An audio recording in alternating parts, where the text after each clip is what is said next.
Hey guys, it's Richard here and I am back with another video to show you the behind the scenes tools that a real estate investor uses to be successful. One of those tools I consider to be very, very special. And if you enjoy the video, I would ask for you to please go ahead and subscribe or like. And if you don't understand some of the terms in the video, go ahead and ask in the comment section below and I will answer them as you leave them inside of the section. Now let's get into it because there's three different areas that I want to talk about with this special tool. No, this tool is not a screwdriver, it's not a hammer. This is a financial tool. So I'm going to share with you what the tool is. I'm then going to share with you how it was able to build me a real estate portfolio. And then the last is I am going to show you how you can use it to build a real estate portfolio for yourself. So stick with me through the entire video. There's going to be a lot to cover. And if you can, go ahead and write some of this stuff down so it helps you in the future. All right. So the first thing is, what is this tool? Well, this tool is called a refinance. Now there's two different types of refinances. They're basically twins. These refinances can do one thing and another thing for you as an investor. So I want to make sure that you know which one to use, when to use them, and how to use them. All right, so the first is a refinance. The refinance process is when you already have a loan or you have a property that's free and clear and you are using the bank to give you better terms on the existing loan or the property that you have. So let's say, for example, you have a property that already has a loan and that loan has an interest rate of 6%. And in that 6% loan, you have a $3,000 a month payment. That $3,000 a month payment, you can reduce the payment per month by reducing the interest rate. But in order to reduce the interest rate, you need to refinance. So if you wanted to lower your interest rate, you go to the bank and you ask them for this financial tool, which is a refinance that will lower your interest rate from a 6% to a 4%. This will then lower your payment from a $3,000 a month payment to a $2,200 a month payment. You're saving $800. That $800 is going to help you build up more cash flow to buy more real estate. Now, the second strategy is the cash out refinance. The cash out refinance is when you have equity in your property. The equity that you have in your property is tappable. So you can actually take money out of that home and use it to go buy more real estate. Now, let me go ahead and break some of these numbers down. When I bought my first property, I bought a property that was purchased at $150,000. That $150,000 property, I then put in $50,000 worth of work into it and I improved the value on it. And in today's market, the value is over $700,000. Now, that's a lot of money, but this was also a great deal. Remember that real estate investors make money on the day that they buy, not on the day that they sell.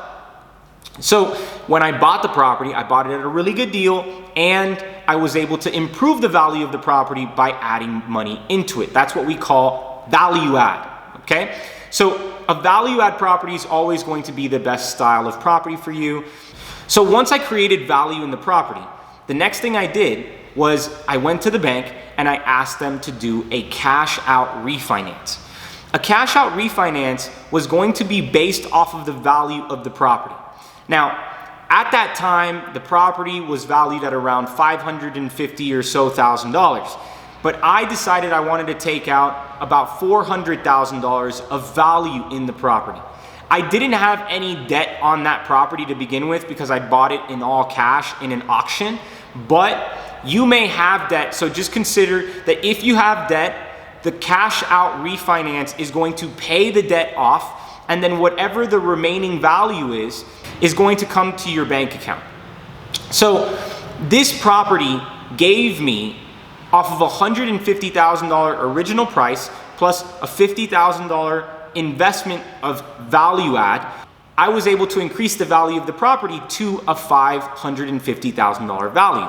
Now, that $550,000, I wasn't able to tap all of the money And I didn't really want to, because if you tap all the money, then you are over leveraged, and that's a completely different issue, and we'll talk about that in another video.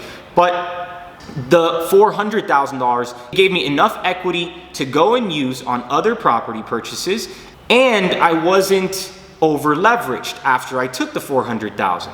So I was able to then use that money to go buy more real estate. So I took the $400,000, and this is what I did. I bought multiple properties. I used $400,000, and I used $100,000 on one, $100,000 on another, $100,000 on another, and $100,000 on another property, right? I put down payments on every single one of them for 100 grand, 80 to 100 grand, and then I was able to rehab those properties with some cash that I still had left over. And in forcing appreciation on those properties, I was able to take out an equity and then use the equity in new refinances to buy more real estate, and then continue the process over and over and over again. So how will you do this? Well, if you right now are just starting, then the first thing is I recommend buying your first property and making sure you get a great deal. Because the better the deal, the more equity you have. The more equity you have, the faster you'll be able to do a cash out refinance and pull that equity to be able to go buy another property.